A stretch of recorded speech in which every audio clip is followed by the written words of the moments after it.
Dje rreth orës 18 zyrtarët policor nga stacioni policor në Gostivar privuan nga liria e S 33 vjeç nga fshati Trebisht, komuna e Mavrovës dhe Rostushës. Gjatë bastisjes në shtëpinë e tij dhe ambientet ndihmëse të kryer me vendim gjykate, u gjetën dhe sekuestruan fara nga bima e kanabisit. Ai është ndaluar në stacionin policor dhe pas dokumentimit të rastit do të përgatitet para shtresë përkatëse.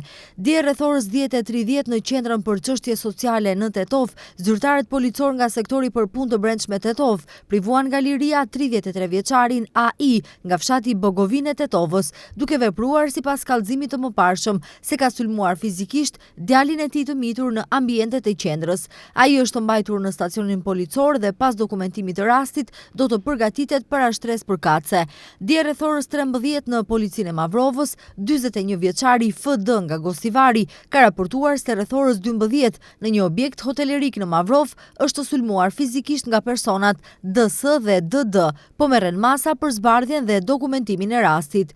Dje rreth orës 12:40 në sektorin për punë të brendshme Tetov, 42 vjeçari BB nga Tetova ka raportuar se rreth orës 11 në klasën e një shkolle fillore të Tetovës, vajza e tij e mitur është sulmuar fizikisht nga shoku i klasës, po merren masa për zbardhjen dhe dokumentimin e rastit.